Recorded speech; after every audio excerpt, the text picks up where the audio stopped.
The demand for racism far exceeds the supply.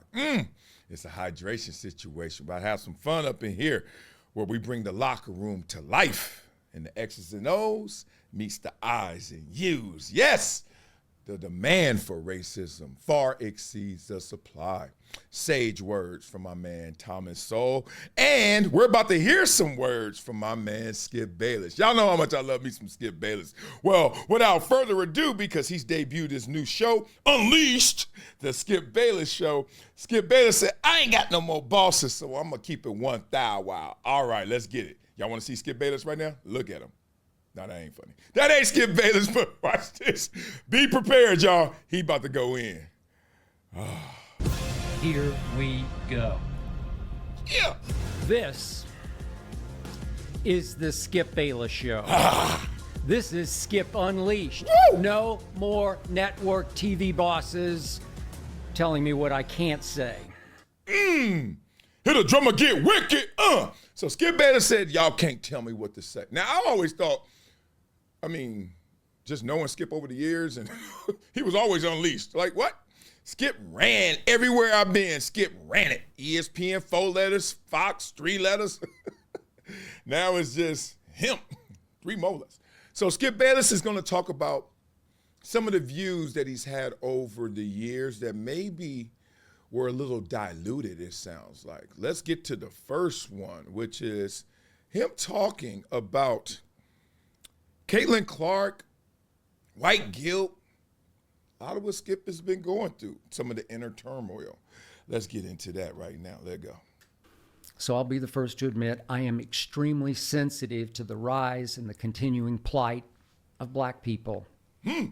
Nobody I know in sports media has campaigned any harder versus social and racial injustice than I have on years and years of national TV. I'm listening. Deion Sanders, when we took Undisputed last football season to Boulder, to Colorado, on live TV, thanked me, hugged me for the opportunities I've given to my many black partners over the many years I've been in television. Now, this can come off for some of you guys like, oh, he's saying he's not racist or he has no issues because he's listing his black friends. You know, I can't be racist, of course. Look what I've done for the black people. But I didn't take it like that. Did y'all? So now I go from Katie Bell to Caitlin. So here came this white girl from Iowa. This white girl. What?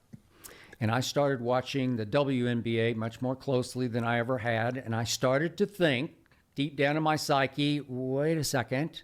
All of us. She's really good. But I'll be the first to admit, I felt guilty saying so on TV or on social media. I did not want to look like this red state white guy cheering for this red state white girl. Our country feels split enough racially already. I didn't want to pour gasoline on that fire. Ooh, we got to stop there. I swear I tell everybody that I can that there are more people than ever telling stories, living out narratives, living out stereotypes than I can ever remember in my life. Like literally people are saying this is what is expected of me, so therefore I'm going to say that or act that way. You could call it culture, subculture, whatever you want to say, but there are so many people who are not being their authentic self. That's why there's a game to play. That's why people say there's a get-along gang. That's why people say, oh, man, you're mainstream because you know what the code looks like. Funk your code. I'm so thankful I never, ever subscribed to a code. That's why I'm all over the place. Sometimes you're like, yeah, Wiley, I hear you. Then sometimes like, man, what are you talking about? Because that's what authenticity looks like. Some things I'm on 10 with. Some things I got 0 for. I wish more people would do that. And it's sad to see a 70-some-year-old man named Skip Bayless fell into that trap too. Let's go. Maybe I was wrong about this, but Caitlin Clark started to feel like, to me, some sort of new right-wing symbol. White woman dominating the game, dominated by black men and women for years and years. I could almost hear some people thinking, white power, baby. Stop. And please, I'm not saying Caitlin Clark is far right in her politics or beliefs. I have no idea what her politics or religion are, because she has carefully, and I say smartly, avoided taking any rookie year stands, because she's already such a lightning rod. But obviously, I know what a powerful point of pride basketball has been to the black community in this country. Careful, Skip. I hear you. I want to keep hearing you. Black men and women obviously have been routinely and consistently better at basketball than white players, white people.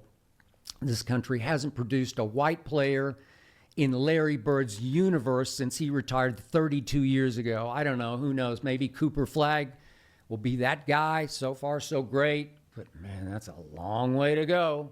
You ain't never lied. Okay, 2 things right there at the end before we give Skip one more round of a hydration situation.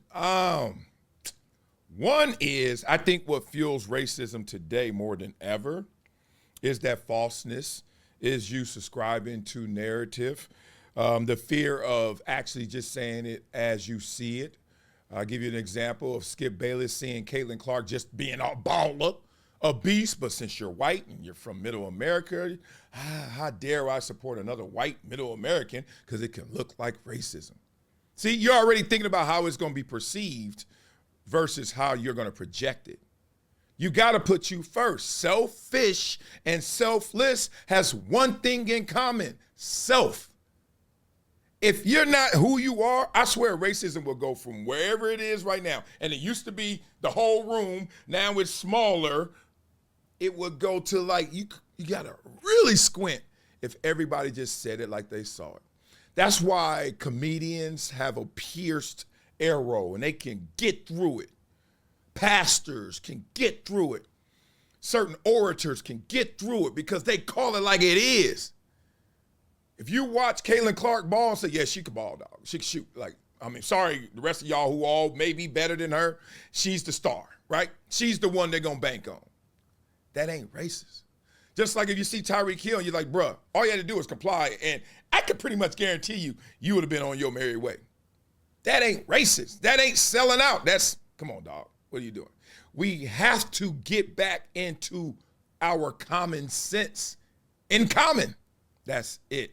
Another thing is, nobody owns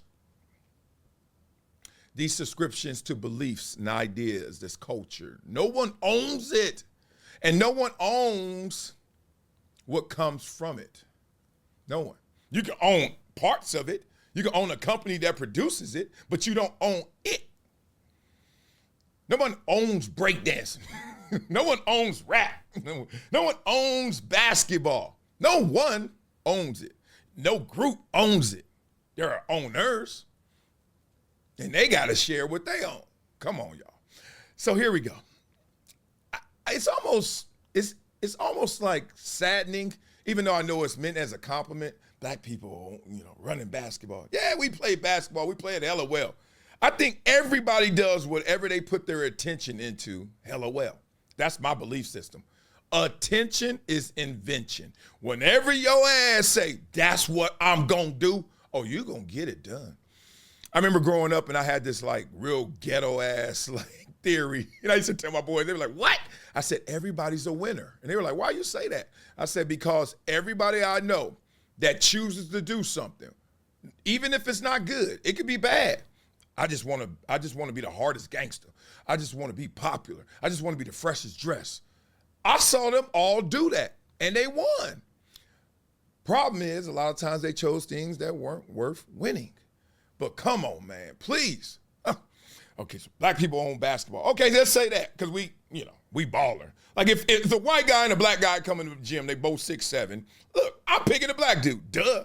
If it's a spelling bee and it's a brother and it's Indian, I'm going with the guy from India, right? If it's a math test, a white guy and the Asian guy, I'm like, can y'all stop playing? That's okay. Don't mean you're right. Just means, once again, what do we say on hydration situation? We playing those percentages. Okay, so now let's play this clip where Skip Bayless is talking a little more about the situation. All right, come on, Skip, let's get it. But of course, the WNBA has had several white superstars before Caitlin, Breanna Stewart, Diana Taurasi, Sue Bird. But as great as they've been, they can't pass the ball like Caitlin can. They can't orchestrate and control games like Caitlin Clark can. Nope. No woman that I've seen has ever been able to jump shoot, wrist flick logo threes, Steph-like threes, like Caitlin Clark can. Nobody. But for the first half of this basketball season, this WNBA season, I tried to flaunt my white-on-white objectivity. I said Angel Reese is the Rookie of the Year halfway through the season. I mean, after all, she was setting rebounding records as a rookie, while Caitlin was on her way to shattering the all-time single-season turnover record. I think she shattered it with 15 games to go. She's, as we speak, 70-odd turnovers ahead of the next woman in the WNBA in turnovers. Shockingly bad. Too many logo attempts were starting to hurt her three-point shooting percentage. This is mid-season. And too often she just quit shooting in fourth quarters as she deferred to her elders. At one point she said, I lose sight of the basket. And I'm thinking, Caitlin, you're the greatest scorer in the history of women's or men's college basketball, and you lose sight of the basket? But the other day, I must admit, what? It hit me like Katie Bell Henderson telling me that's enough. Now, if y'all know who Katie Bell Henderson is, that's the black nanny, maid, help that helped raise Skip Bayless, because his mom and dad were raging alcoholics, his words, not mine. And he was raised by a black woman who was there to take care of him. That's Katie Bell. I told myself it's not racist for me to like Caitlin Clark's game and to say so publicly. And I have no doubt some of the early resentment among black stars in the WNBA was caused from them reading their social media mentions, their comments, and deciding that Caitlin Clark had become the darling of the far right. I'm sure some of those black superstars read in their comments, see what she's doing to the black people's game? Now several WNBA stars, black and white, have criticized their commissioner for not properly condemning the Angel versus Caitlin racial hate they've seen on their social media. And of course, the commissioner responded to a question about it in an interview. Yeah. Skip, watch my channel, damn it. We already did that. Oh, y'all some punks. I don't like talking about people. I like talking about things that people do. If y'all notice, I talk about anybody, including myself. The reason why is because we all have to coexist. And since there's nothing new under the sun, King Solomon, I'm going to point out the things that we do to bring us together because, once again, there's nothing new under the sun. So don't get lost in the complexions, the backgrounds, the person, the clout, the level of fame, success, money. Don't get lost in that, because what's going to bring us all back together are the things we do. And you want to know how? Through our feelings. Yes, my therapist talks about this. Like, the greatest stories always are told to make you feel something. And that feeling is going to bring you in unison with others who feel the same way, right?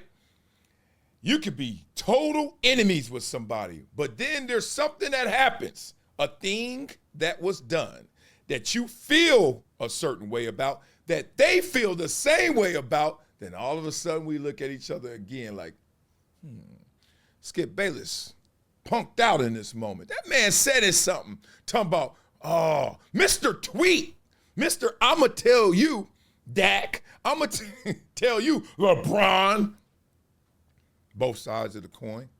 I'm going to tell you, and you think he gangster. Then you hear him, unleashed, he says, no bosses anymore. Tell you the real. You know what the real is? I was faking it. Ain't that crazy? So part of the whole spirit of hydration situation is to bring these topics into the locker room and truly, really discuss them. I don't mind how people take me. I've been past that point way early in my life when I realized I was loving to golf. I learned this from a few things. I love to golf. I was 5 years old golfing with my dad, who to this day still golfs. And I got called every name under the sun because I was golfing. A 5-year-old. What? You're white, selling out. Oh, what you doing? Okay. And I stopped telling everybody how fresh golf was. I just kept playing. And then Tiger Woods hits, and all of a sudden everybody want to play golf. I said, fool, I told y'all that 20 years ago. Like, what y'all talking about? Another thing that helped me in my dynamic was the fact that my grandmother took care of 2 patients. She got paid that little extra money. She had, I don't know what that side hustle is. Not even Section 8, Section 9, I don't know. She had a war veteran and an older woman, both of them white. I'm in Compton. We raising white people. You know what that did to me? When I started hearing people tell me how powerful and white people were and how I was supposed to like be intimidated or like, oh, white people got it like this, white privilege. I was like, what? I know white people. I take care of white people. They need me. I got more stories like that. Point being, Skip Bayless just showed you guys another layer. Next time you turn on the 4 letters or the 3 letters, just realize that there are so many layers to this onion. And some of them, if you hear the real, gonna make you cry. You guys ever see any videos that you guys want me to do hydration situations on? Send them in. You can send them in just through the comment section. You know how to do it. Put the @ symbol. Or you can go to info@projecttransition.org. Info, I-N-F-O, @projecttransition.org. Hope you guys enjoyed this hydration situation. Have a beautiful day to go to. I love you guys. Boy.